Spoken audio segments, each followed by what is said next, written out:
U.S. politicians have gone cuckoo, raising Cain about it, likening it to Hitler's seizure of Poland, with Americans snarling about violations of international law and land grabs. Almost immediately, Americans and Europeans, citing threats of regional destabilization, announced sanctions on Russia. For Americans to crow about land grabs is, above all, an assault on U.S. history. For how did America come to be, if not for vast land grabs from the so-called Indians and later Mexicans? Was it illegal? Yep. Did it violate international law? Yep, again. Treaties are pacts between nations. The U.S. violated so many treaties with native nations that it's almost embarrassing to recount. Remember Texas? It was part of Mexico until the Americans rebelled. For almost 10 years, it was a separate country until 1845, when the U.S. annexed it. Nevada, New Mexico, Arizona, Utah, Colorado, California, all of it was part of Mexico until the U.S. started a war to justify a land grab. By 1848, it was over, and over 500,000 square miles became part of the United States. I'm not a scholar of Crimea, nor of Russia for that matter, but I do know that it was originally annexed by Russia in 1783. It remained Russian until 1991, when it was ceded to Ukraine. Seen from this perspective, Russia had a better claim to Crimea than the U.S. had on northwestern Mexico. Shall the U.S. return the land it stole from Mexico?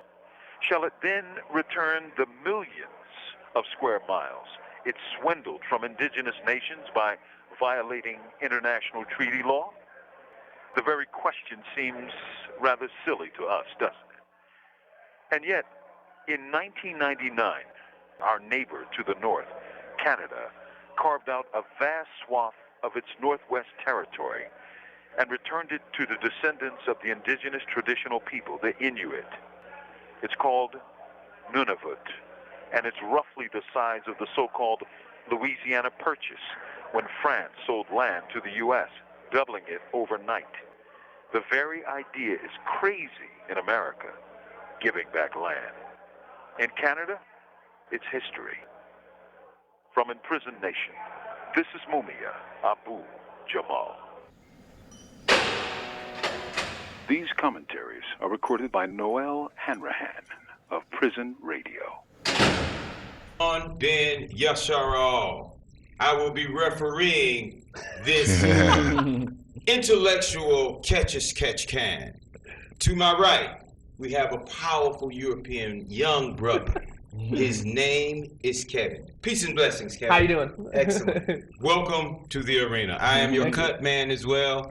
Any intellectual cuts, we will be refereeing and making sure we get the tape and the salve to put on that. And to his right, you know who he is, I believe. His name is Brother Vincent. Greetings. Welcome again, Brother Vincent, to the arena. And you know who this is, the melodic, powerful voice. A man of justice and righteousness and fighting for the people. You know who he is? Brother Yenga. Man, thank you for such a beautiful intro. You're going to give me a lot to live up to, Gibby. Brother Yenga and Kuma. Yeah, no doubt. Peace. You know, I want to start with Brother Vincent in the arena. I'm going to call you out to the middle of the floor.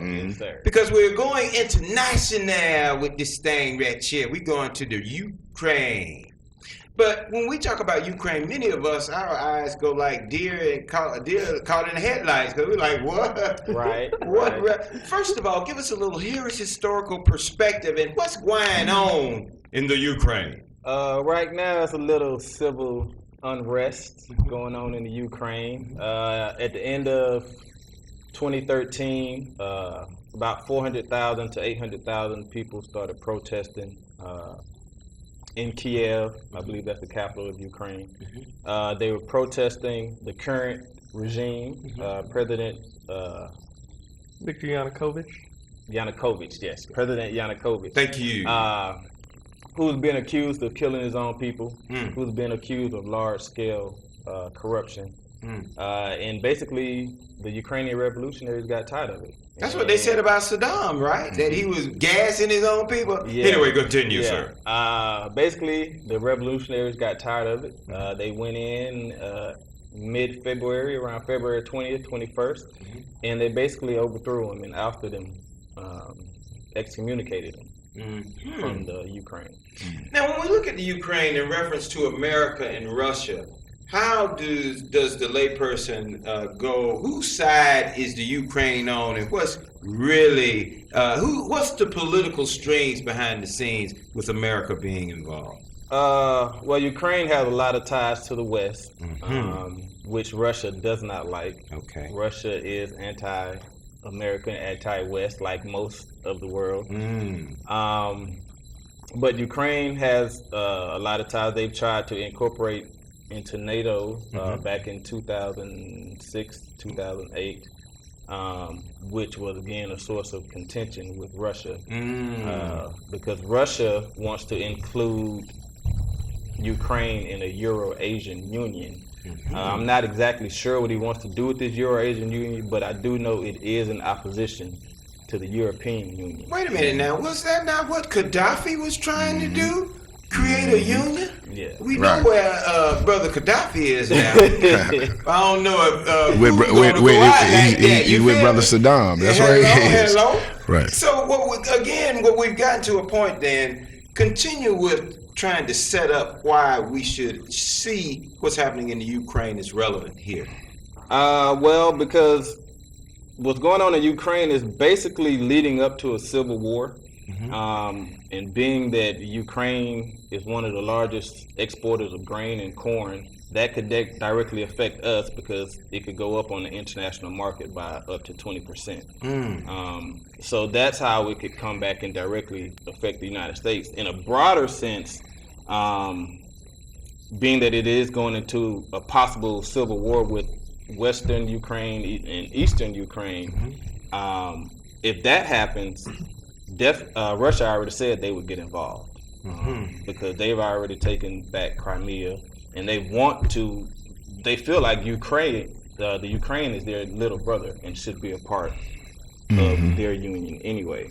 But again, Ukraine has this divide where they are tied closely with the Western society, getting financial back, and even the International Monetary Fund has already offered to put up $23.4 billion to help Ukraine out of their economic crisis with this situation. Now we have the Ukrainian oligarchy, these ruling elite, but then we have the masses of the people. Have the people really been polled to determine who in fact they want to side with?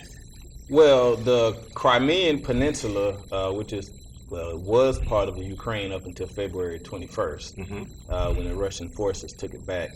The Crimean Peninsula is majority made up of ethnic Russians. It's 58% ethnic Russian out of the 2 million people that reside there. It's 24% Ukrainian and it's 12% Crimean Tatar, which the Crimean Tatar, though, the original Turkish people of Crimea. Supposedly after pro-Russian forces took back the Crimean Peninsula, supposedly there was a vote from the Crimean parliament where 83% of the people turned out, and they said that 96% of the Crimean people voted to annex from Ukraine and reintegrate with Russia. And they said 95% of the Sevastopol people, which is where Russia has a military base housed, 95% of those people voted to reintegrate back with the Russians. I don't know how accurate those numbers are, being that these numbers were given out after pro-Russian forces had already taken over the Crimean parliament. So I don't know how much you can rely on those numbers. But if you do rely on those numbers, it is basically saying that the people of Crimea, who are part of the Ukraine, want to annex itself from the Ukraine and reintegrate forces with Russia. Now, we've seen in America, specifically in Atlanta and the surrounding areas, cities succeeding from the government. You know, we saw Sandy Springs and other cities. When we look at Crimea and bringing it to a nationalist perspective, you know, it's just Brother Yanga's area as well as my own. We talk about nationalism, and we see the people revolting against an oppressive system. Well, how do we relate that to what we as a people should do in response to the oppression and the mismanagement of the government on this side, based on what you see happening? Well, for me, ethnically, as a people who has historically been oppressed, yes, it's our right to fight when we see other nations and other people being oppressed by oppressive governments. Wait a minute, Al, them ain't told you to do that. right. Hey, man, right. I have it's part of my moral humanity, if you will, to feel that it's our right and our for us to stand up when we see injustice happening anywhere. Come on. And if the people over there are in so much of an uproar that they're overthrowing the president, then I think that's something we need to stand up and take a look at, especially if it can and will eventually affect us. Well, here's my question, and we're saying if 95% and a lot of these people are pro-Russian, are with realigning themselves with Russia, are the revolutionaries, are there provocateurs amongst the revolutionaries? You know, are there people who saying, you know, we use that word, this is the importance of finding out what words we, because when we hear revolutionary, we just naturally, okay, yeah, they're revolutionaries, we're on the side of the revolutionaries. But are they, and this will go to you, Kevin, you know, are they being provoked, are they being agitated by pro-Western forces to go against the decision and the masses of the people? Is this what the whole overthrow is about? And then that's one question. And the second question is, in your opinion, and by the way, the views and opinions of the arena don't necessarily don't reflect those of Comcast's employees and the people, etc. That disclaimer.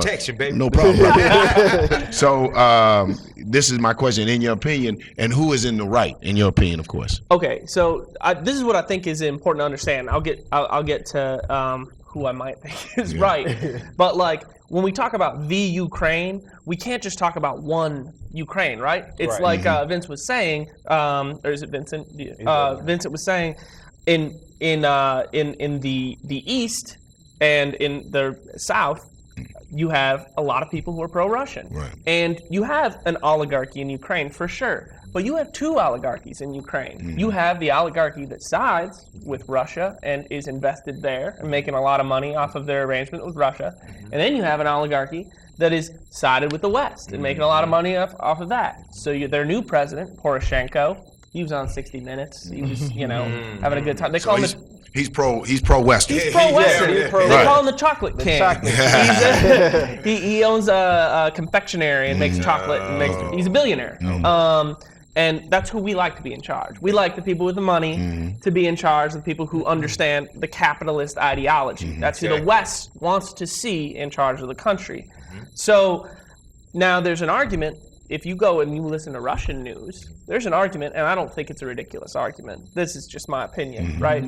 That this whole unrest was started with the economic deal that Vincent told us about, but that the unrest was kind of instigated by forces moving by the United States. Absolutely. You have jackals, of course. You have Victoria Nuland, U.S. Secretary, the spokesperson for the U.S. Secretary or U.S. State Department, speaking with the U.S. Ambassador Jeffrey Pyatt to Ukraine. They're on the phone, and she's saying, "Okay, we want Yatsenyuk, Arseny Yatsenyuk. That's the guy that we want in charge." And they're talking about all this before this whole revolution. So we can call it a revolution. That's not what they call it in Venezuela. That's not what they call it in Russia. Exactly. They call it a coup. Exactly. And there are people in the U.S. who have called it a coup as well, depending on who you're talking to. You talk to Ron McGovern. Depending on who you're talking to, which side, because what America is saying, what Putin is doing is a coup. Putin is saying what the U.S. and NATO forces are doing is a coup. So it depends on which perspective which sides and who you go with. Which that goes back to him asking you, who do you think is right? So who do I think is in the right? Okay, if we're gonna look back historically and say what was the solution to the problem, Putin has been pretty clear that he wants two things.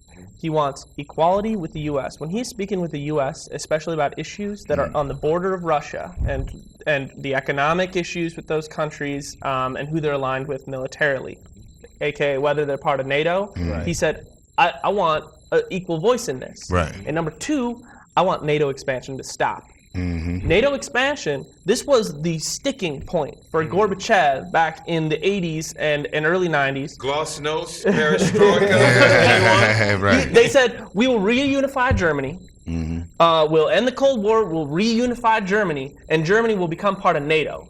But we promise that we will not expand NATO anymore. Well, that promise was broken under Clinton. That promise was broken. It's been broken time and time again. We're talking Estonia, Latvia, Lithuania, Slovakia, Slovenia. You had the issue in Georgia, Poland, Hungary, Czech Republic, Albania, and Croatia, most recent in 2009. He's seeing all of these small former Soviet republics become part of our military alliance. Our military alliance. And we're building military bases there. Oh my goodness. And he's saying, we have a problem with this. Exactly. And Putin has been the guy to say, okay, I'm going to push back, right? Because you had Medvedev, for Obama's first term, you had Medvedev in office. This was, and Putin was done. Medvedev said, Obama wanted a reset. That was his thing. We're going to have a reset with Russia. Medvedev, what is his title? So he was president of Russia. Okay, he was president of Russia during Obama's first term. Okay, gotcha. And there was the whole situation with Gaddafi. You brought up Gaddafi. Exactly. The U.S. wanted to implement a no-fly zone over Libya. Exactly. And they said they needed a UN Security Council resolution to do this. Russia's got a veto. And so really it was up to Russia whether this would pass. The U.S. said, hey, if you allow us to implement a no-fly zone so that Gaddafi can't do airstrikes on the people in Libya, on his insurgency or whatever you want to call it, right? If you allow us to do that, we won't bomb anybody with our planes. We're just going to implement the no-fly zone. We broke that promise in 2011 because so Medvedev said, "Okay, great," and then we bombed them. We killed a bunch of Gaddafi's children, and he ended up dying. And so then you have the elites in Russia saying, "Okay, Medvedev can't handle the U.S. He can't handle it. We made this deal. They broke the deal. Now we look like weak. We don't have any control over our own region. So we're going to put the guy who pushes back in power. And that's why Vladimir Putin is here again. That's kind of my take on the situation. Come on, jump now, on let in. me say this about Putin and the point that you just made. As you stated, Putin says he wants equality with America.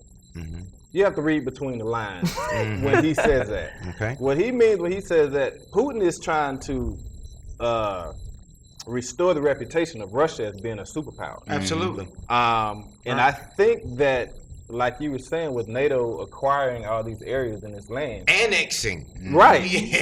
Annexing lands that Putin feels should be over there with him. And so you have this kind of jealousy thing, power envy, if you will, that Putin has with the United States. That I don't think that just started. I think that's been there since for a the while. Cold War. Absolutely. But with him saying he wants equality, he wants not only the U.S.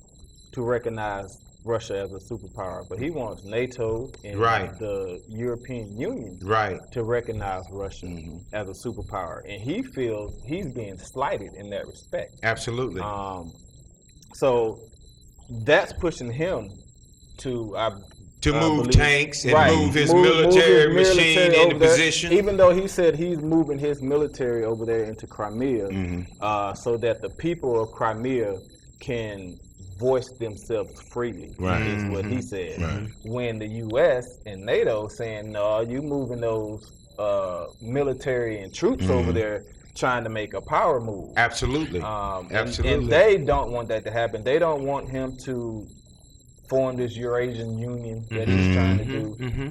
And I feel that, like you said, with him not wanting NATO to expand anymore, that's because he wants expansion. Yes. Well, and if NATO is expanding and taking land, then they're taking areas that he wants also. Absolutely. So it's that conflict right there. But isn't it a matter of you know, like you're saying, really with the nationalization, I think that we have to look at the track record. We're looking time and time again how many promises NATO has broken. Exactly. You know what I'm saying? So after Western way. Exactly. So is it really a man? Is it really a man that's egomaniac? Is it really someone that's, you know, trying for a pride thing, or is it a heritage and cultural thing? Exactly. You know, I think that's the question that has to be answered when we're looking at the polls that you said 95 to 98% pro-Russian, their heritage, their ethnicity, everything, their culture is affiliated and very deeply tied to Russia. Absolutely. Is this a nationalist? Is this a nationalist move? Well, and then my second question, Yeah, and then to throw into this, because my second question is, what are the pros and cons for us over here in America if the Ukraine enters the European Union or the Euro-Asian Union? What is the pros and cons of that for us? To your first question, right? The whole cultural issue and things like that. I think that people in the East and that have kind of aligned with the Russian forces and kind of said, you know, we do want to be part of Russia. I think there are some cultural tensions, right? Because within the region that were mentioned earlier, as soon as this, whatever you want to call it, the revolution, the coup, whatever you want to call it, as soon as Yatsenyuk and Yanukovych was thrown out, Yatsenyuk and I think you also had Alexander Turchinov kind of come to power in Ukraine. Since you had that happen, you had the Svoboda Party, which is kind of it's a nationalist party, right? That has some radical elements who have said some pretty terrible things about Russian-speaking people and stuff like that. They entered legislation and passed legislation almost immediately that said, we're going to make Russian not the official language. Right. Ukrainian's going to be the official language. I think we all know what that means, right? When people in the U.S.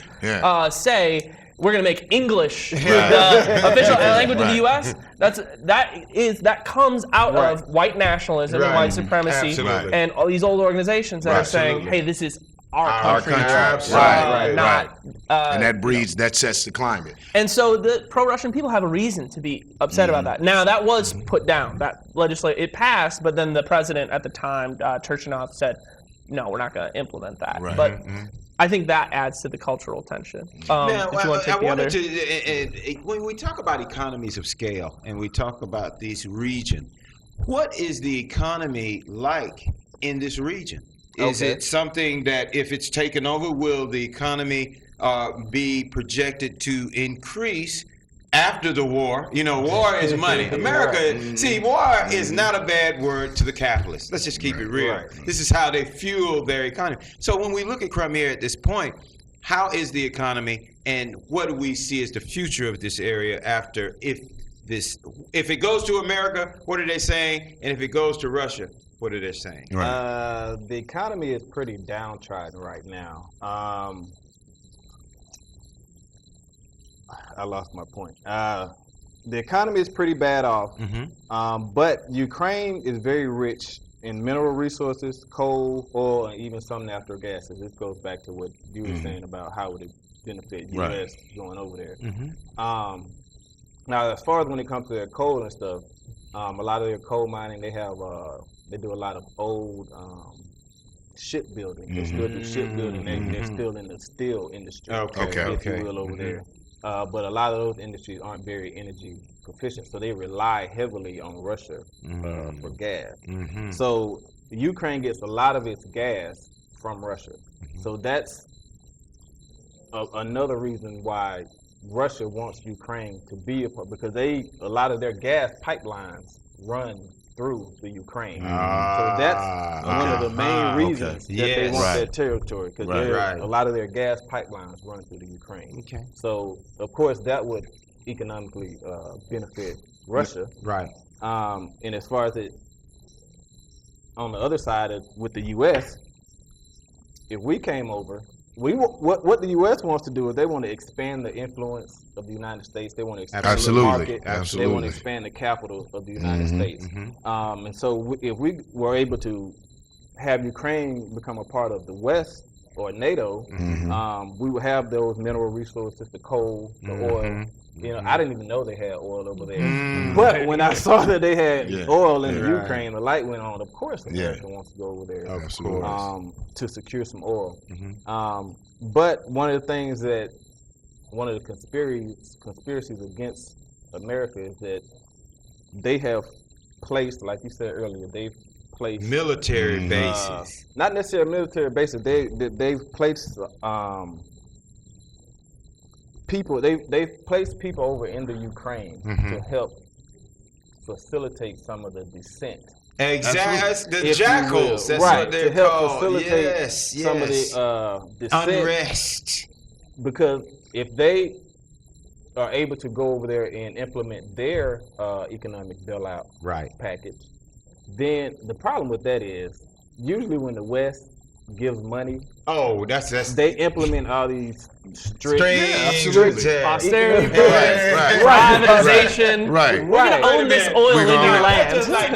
That's what I was about to say. Break it down. Yeah, exactly. Look, I got you, baby. I got you. Come on, Yeah, you owe me. So, and you owe me. If they give the bailout and then they implement all these strict economic reforms and restrictions and all this stuff, what they're basically saying is that in the long run, that eventually disenfranchises the poor in the Ukraine. Absolutely.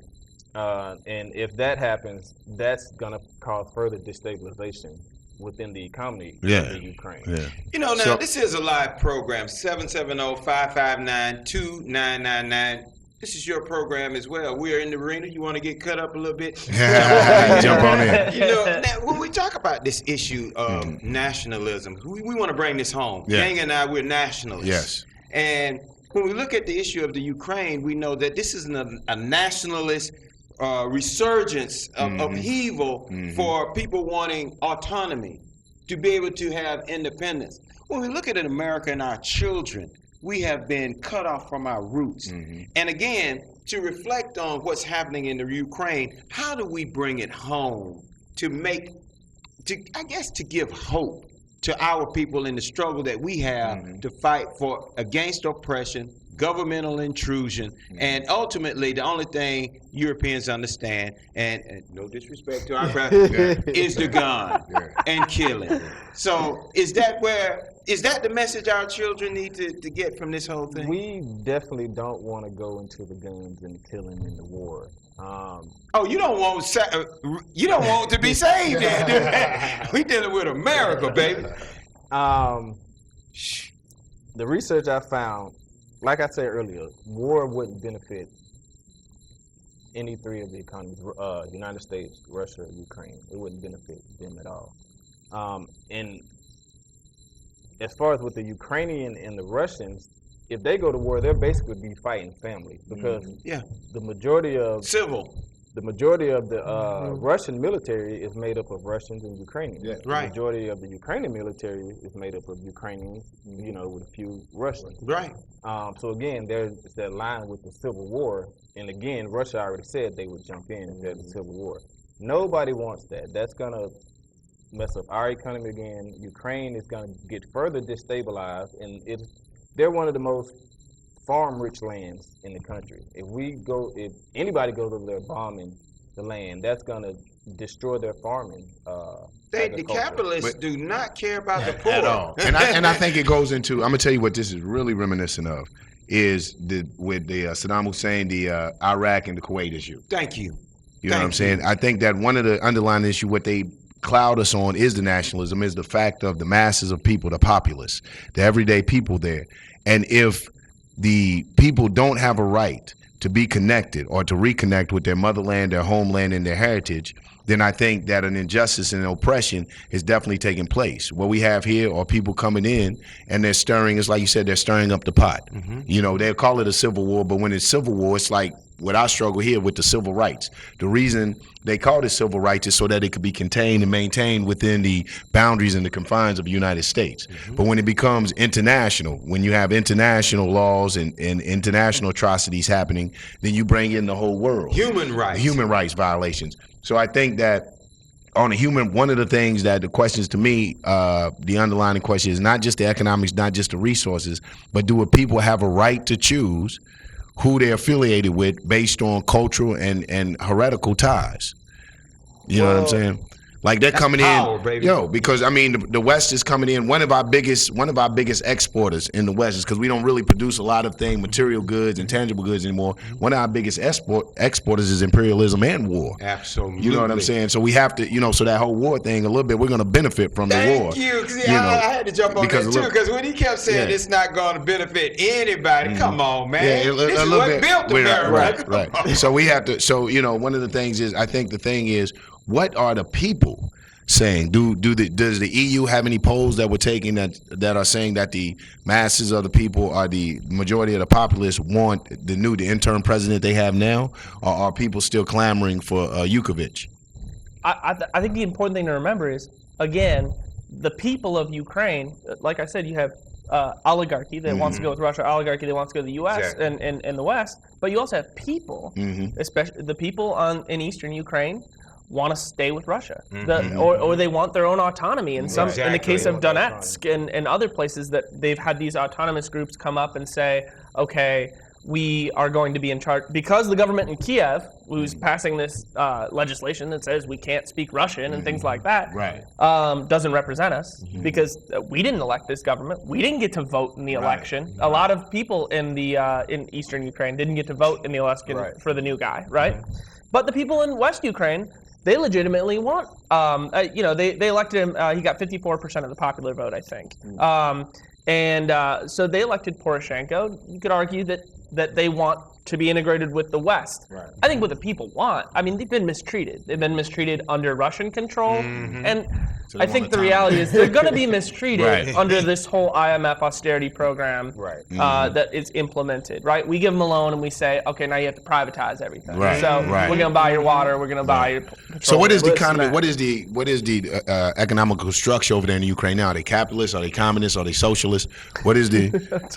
That's a good question. Yeah, that was unclear. It wasn't very clearly stated in my research. What monetary source are they using? The ruble is Russia, is it not? Yeah, that's Russia. Theirs is the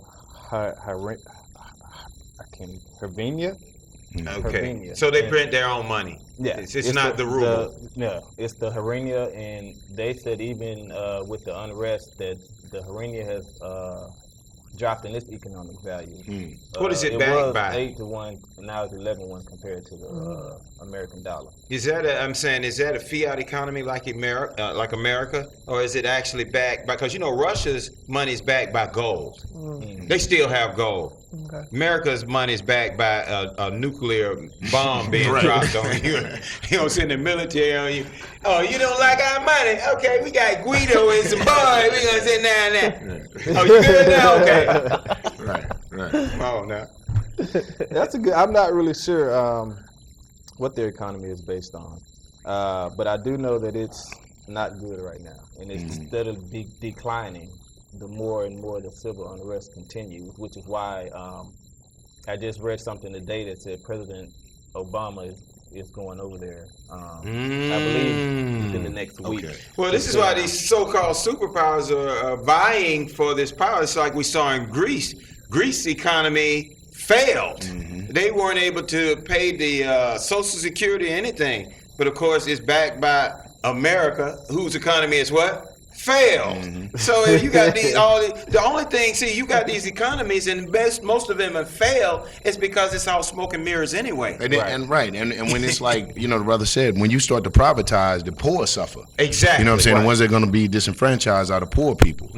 So you have to look at. That's why I say when they talk the whole revolution, the people in the Ukraine, and this is what we have to do as people over here. They're looking at the economy that best affects them and is going to be in the best interest of them. So we have to be careful of the smoke and mirrors. Right. I think people are confused about that. I think I've talked to a lot of people who come from Ukraine to the U.S. and they say to me, and we disagree on some of the issues, and they say to me, well, if they're allowed to integrate with the West, then foreign investment from the West will come in and it'll help us.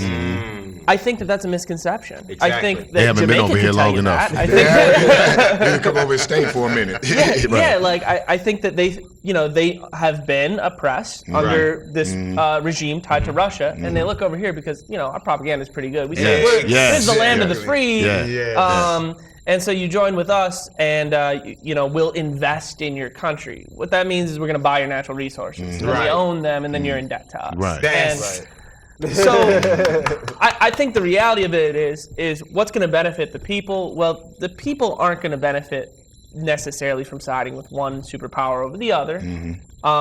But I think that people, I also think that it's going to be worse. I agree here. Nobody wants war. Right. Just because, the reason I agree with Vincent is because we're not talking about war where Lockheed Martin's making a bunch of money on this. Sure they are. Okay. We are talking about that, but that doesn't matter if we escalate to nuclear war and everybody loses. Yeah. And So that's what I think is different in this situation. Right, okay, so now the nuclear deterrent comes into effect. Right. This has been the hallmark piece of America's military philosophy. As long as we have the nuclear stick, then nobody's going to want to fight. But Russia has one too. Right. Yeah, Russia does have a nuclear stick. And so, but America's the only one who has used the stick. And now everybody else is put on notice who claiming to have nuclear power that who is going to be the next one to push the button. And this is what makes this whole Crimean issue so volatile. So because what we've talked about before the show started, that this may be the prefaces to what? World War III. Yeah. Vincent, speak to us about how this is being strategized and set up, and what could be some of the implications to it being a harbinger of a new world war? Three. Yeah, 3. Oh my God! I know the warmongers are like, right, man, that's the money. Well, I don't see any positive. War is never positive. But it depends on who you ask. Right, yeah. I think the best thing, since the U.S. and the West, we're offering this economic bailout to the Ukraine.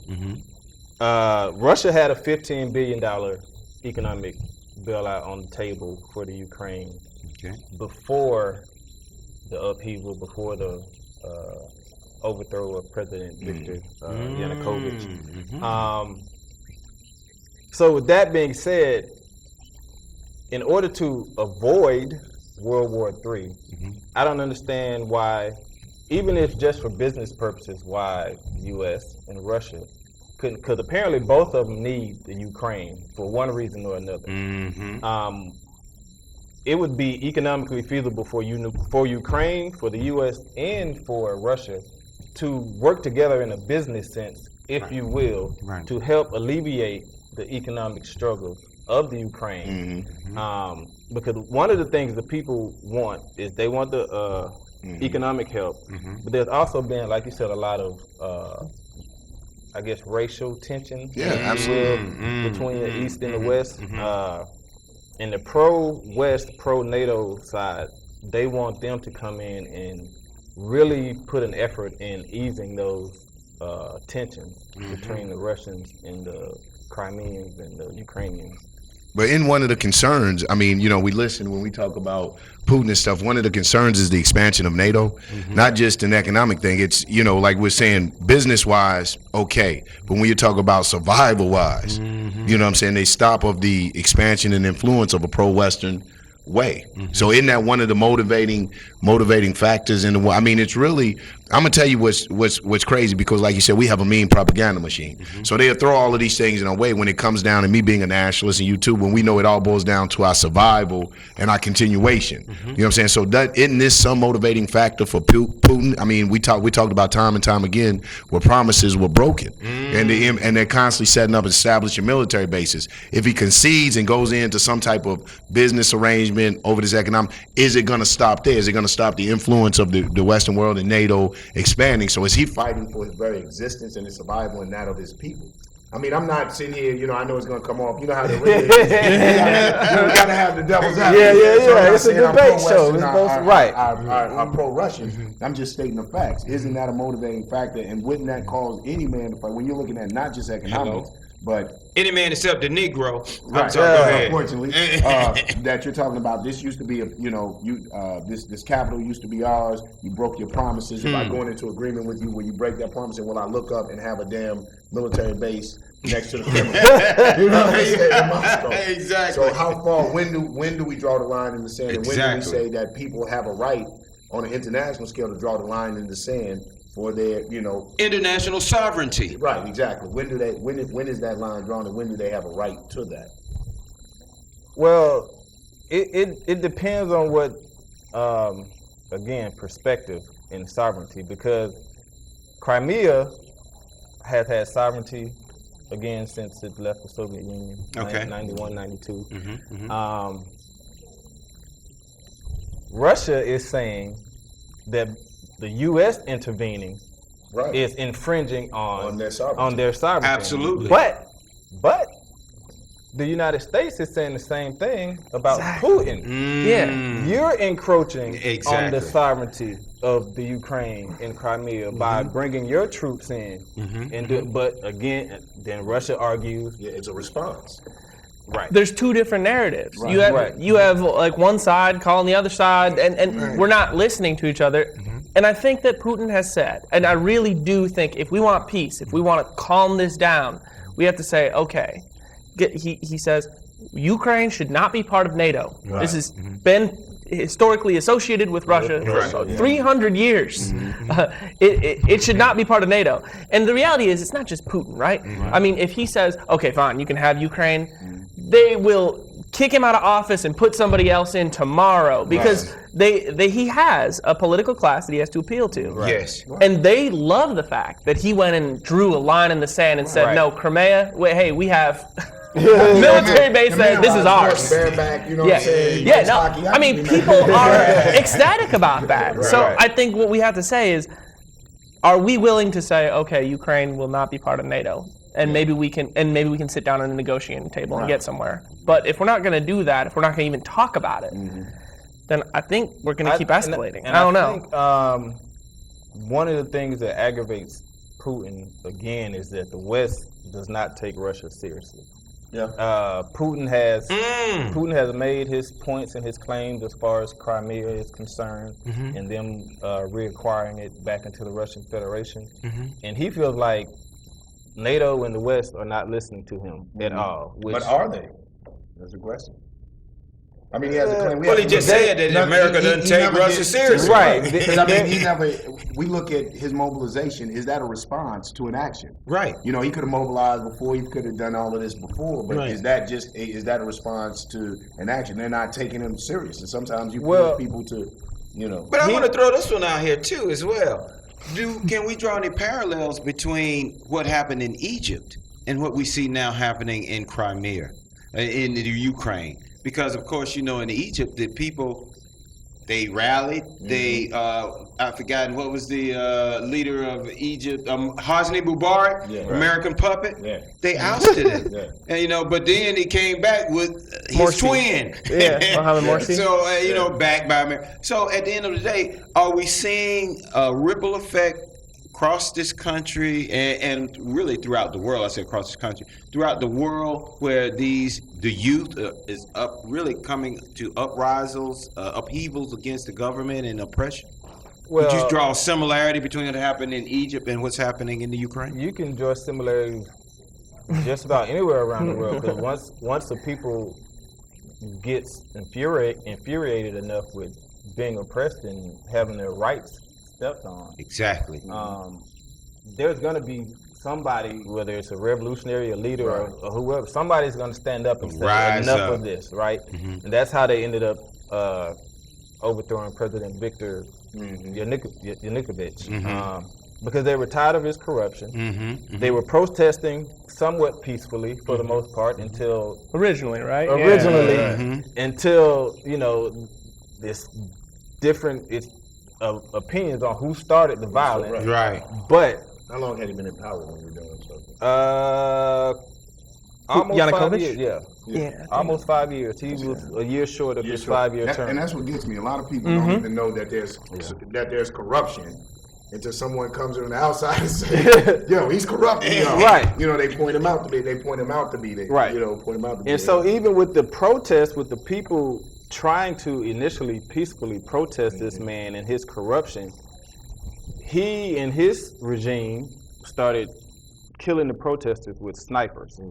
Okay, so in my last reading research, Kent State. it was 103 protesters had been killed. Wow. There were some police killed too. Yeah, there were a few, nowhere near as many Sure. as the protesters, but there were a few police killed. Is it confirmed that those snipers were from Yanukovych, or Right. is that a question that's kind of up in the air?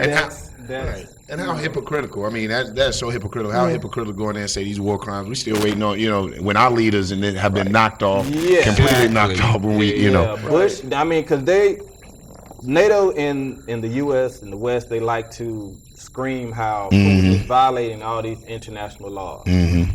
Bush hasn't been charged for the international laws he violated in going into Iraq. Yeah. Absolutely. Absolutely. He totally You know why? ignored the UN, Exactly. NATO, everybody. But He you told them not to have- do this, and he ignored. Nobody even attempted to bring charges Against Bush. Nobody even speaks on it. It's Well, you like know what he said? the elephant in the room. He tried to kill my daddy. He That's all he had tried to kill my daddy. That's You it. know? And went in. And that's part of this international discourse against the West. Absolutely. Is The that hypocrisy. Yes. right? The hypocrisy. We say we're trying to do this and that, and then behind the scenes and through the smoke and mirrors, we're doing the total opposite of what we're saying we're doing. Let's ask the question, because when we talk about our children, once again, we want to bring it back to America.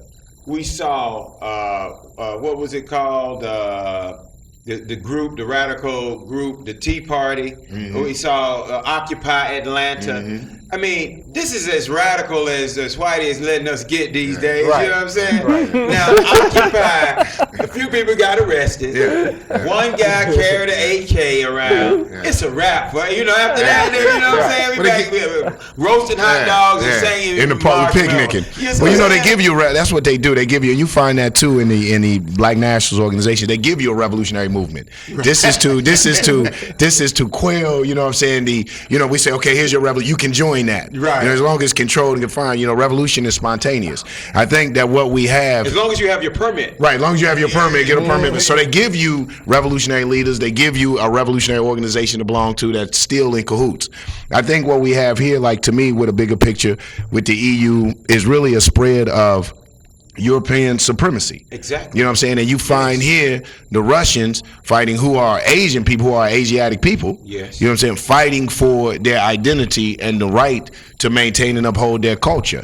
And I don't think, like I said, I don't know all the facts of it. It's not that I'm so much pro Putin or pro-Russian, but I think that I don't really see, when I look at the facts and read the facts, where he made any preemptive, where he did anything first. But it's just a matter of, like you said, he has that constituency that he has to please, and an identity and a heritage to uphold. Yes. And he's starting to see the influence of the Western influence spread, and now it's at his front door. Yes. You know what I'm saying? They're building bases and they're right there at his front door. And what they're doing is going in with these so-called revolutions or this, and they're provoking them. They were going through their peaceful revolution, their protest, or however they had it, for the charges of corruptions, and then you have these elements that come in and start to antagonize the situation, so that it will blow up. And I think that what you're seeing from Russia is a response to the action. I think a lot of times us as Americans over here, we have to be forthright and we have to be truthful.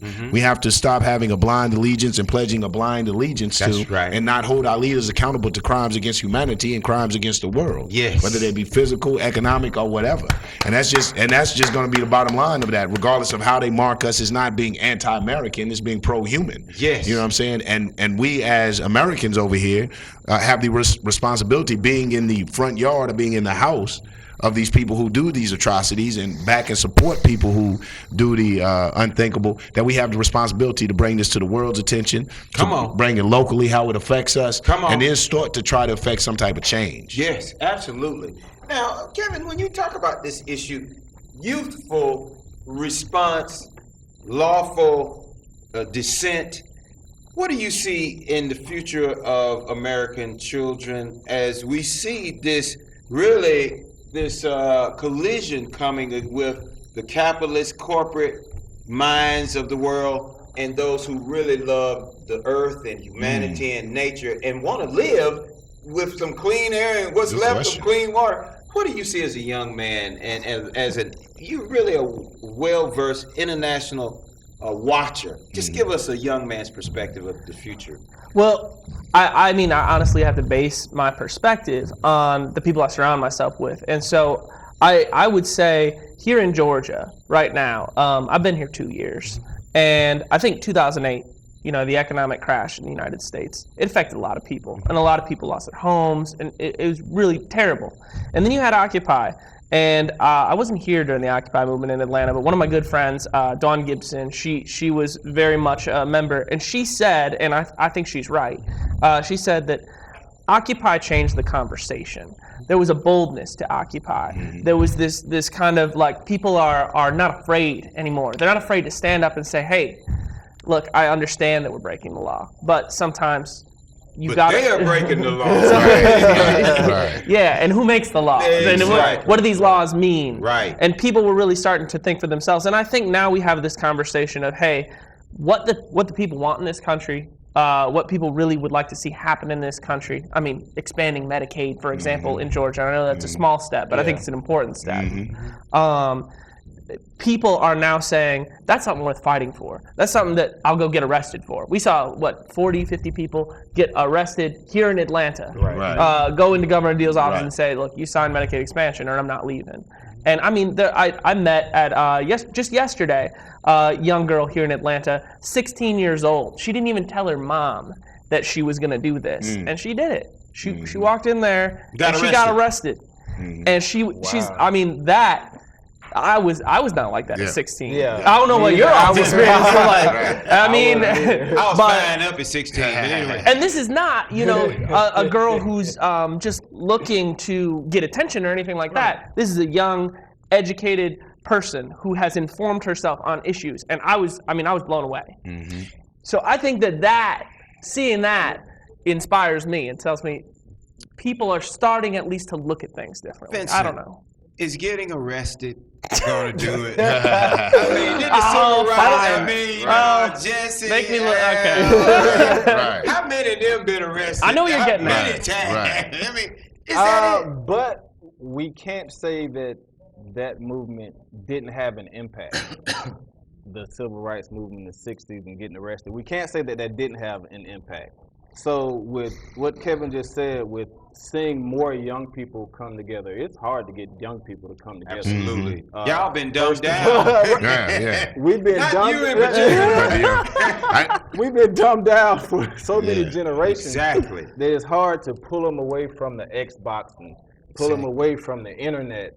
But how did you get pulled away, by the way? Obviously, all our children aren't lost. You all aren't lost. I mean, you're both young and you're intellectuals. How did you get pulled away? Well, for me, it started with a journey of self, which led to a journey of like the Crimean, like the Ukrainian. Right. Which led to a journey of spirituality, which led to an awakening, which led to an understanding of my role in humanity, and not just helping my people, but helping, like I said earlier, people around the world when you see them oppressed. But first, there has to be a willingness to start at home. If you're not willing, you're not willing to start fighting the power, and fighting for your rights at home in your own backyard, you're going to be hard pressed to look outside the world and see the country and your world. So, for me, first you have to pull these young people away from their distractions, which is what they are. Talk to them about what's going on. Help them wake up, if you will, to what's going on in the world, and get them to understand why it's important for them to become involved, why it's important for them to get involved with a boldness and a lack of fear. And then once you do that, starting here at home with our own economy, which crashed in 2008, how are we trying to fix somebody else? How are we trying to fix somebody else? He started to economy. think in the arena. And we have not. Fix our own. We have not fully recovered. We've recovered a little bit, but there are still people in our own economy, in our own states that are hurting. Your credit rating has dropped twice. Come on, man. I wanted to address like what Brother Vincent was saying about our young people and people not getting involved. I think one of the keys for, especially coming from, an African here in America perspective, is they have to see themselves. Yes. You see, there's no end game. What is the point in putting the controller down to my Xbox? Where do I fit into this? In our communities, when we go to the corner stores, they're owned by other ethnicities, other nationalities. When we talk about voting or political process, we never see people who reflect us. And I'm not just talking about his skin complexion, but I'm talking about our cares and our concerns. Come on. You know what I'm saying? We have a division amongst ourselves. We have the Abernathys and the Sharptons, not knocking their participation, but we still have that revolutionary element, the element that certain civil rights or certain things haven't affected and haven't touched. Right. So when we look at it's the African here in America, I think the young man, the unasked question is, where do I fit in? Right. Why should I be concerned on international affairs? Why should I be concerned about the rest of the world when, like you said, that I can't even go? I don't have a Grady card, so I can't even get treated. Come on, you know what I'm saying? I'm still relying on grandmama's remedies. My leg broke, and she gave me, an ice cream and told me to go to bed. You know what I'm saying? So I'm still suffering. I think that one of the things that we have to do, we have to see where we fit in and how we are part of this American fabric, and how our participation and involvement is going to move it either which way. Our lack of participation or whatever participation we do is how it's going to move it, and how it concerns and is affected to us. One of my concerns for us as Africans here in America, me being a nationalist amongst anything, I have my socialist leanings and things of this nature, is that we, and to be brief, we get very involved in the human affair and the world affair without really addressing our role in that. I don't think that we will ever be a powerful people or taken seriously, like you said, we can't help the world if we don't help home. If we don't know who we are as a people, what we're trying to do and address the issues that plague us specifically and directly. What's even more important, along with what I was saying a few minutes ago, the American people, if we're going to help ourselves and help those internationally, we have to get an understanding and an awareness of United States international policy. Before I started researching U.S. policy, I was just lost as a fish on dry land. Right. Okay. But once I started really reading and understanding United States international policy, I was able to understand why there are so many groups and ethnicities and people that are angry with us, because truth be told, the United States doesn't always do things on the up and up. Oh man, what a revelation! And most world crises, there's always an underlying United States conspiracy theory. Yes, sir. Yes, sir.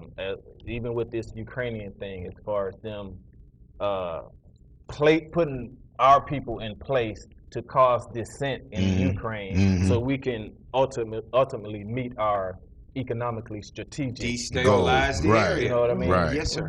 So it's important for us as an American people to have that understanding, and it is not an easy understanding to understand United States policy. But if you're willing to do that and take that step, it would be a lot easier for you to know your role in helping the United States become better, knowing your role in helping the world become better as a whole, because you have the understanding that you need to play on their level. We have to get on their level if we're going to be willing and able to compete against them on their level and try to bring about change.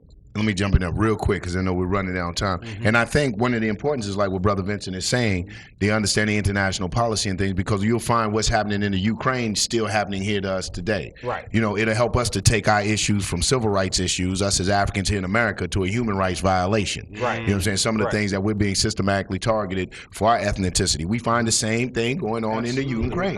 You know what I'm saying? So that's why it's hard for me to really go, because I would love any African nation to come over here and say, hey, y'all doing them brothers wrong. And if you know what, we'll move tanks in over here if y'all don't start treating them right. You know what I'm saying? So you have to support any people who will back their people, even if it means physically, but economically, spiritually, mentally, emotionally, and even if it means physically. So when we study, and that's one of my appeals to seeing what's going on in the world, is to find out that we still have some of these same violations and some of these same human rights violations taking place over here. But since we cover it with the so-called American flag thing with the so-called America, it looks like a civil issue, and it's really a human rights violation. Same thing you find in the Ukraine, find here. Same thing you find in Palestine, you find right here on Simpson Road. Yeah. Same, and you know, in Egypt and everywhere. So it is. I do like that, Brother Vincent. It is. I think that it is incumbent upon us to understand our policy internationally, so that we'll know what's taking place right here in the front yard. You know, in the last 5 minutes, I want to ask this particular question, which is a quandary for many people, because the term is patriotism. Patriotism has been bandied about in this country and utilized like a $5 hole just used up. Yeah. But this term patriotism is really a catch-all term that allows those who have a fervent spirit to act in some way to define their quote-unquote patriotism. The question is, in fact, for you, who is the patriot in this particular scenario? That we're talking about the Ukraine and Russia and the surrounding areas as we begin to close. I'll start with you, Kevin. Well, if we're defining a patriot as someone who has a love and a loyalty to their country, then I think what's really important is to say, what is that country?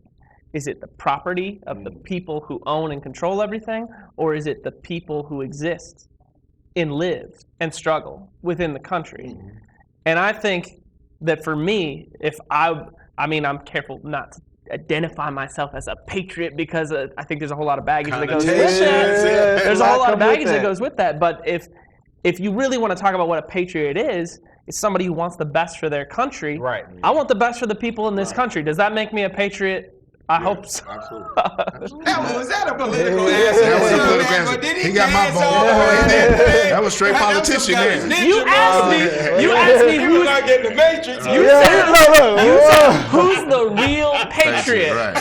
What do you want? All right, go ahead. Who's the real patriot? Going off of what you said, who's the real patriot? In the Ukraine, with President Viktor Yanukovych, from his perspective, you could say he was a patriot of his country, even though he was bilking them for billions of dollars and killing his citizens. If you asked him, I'm sure he would say, I was doing what was best for my country.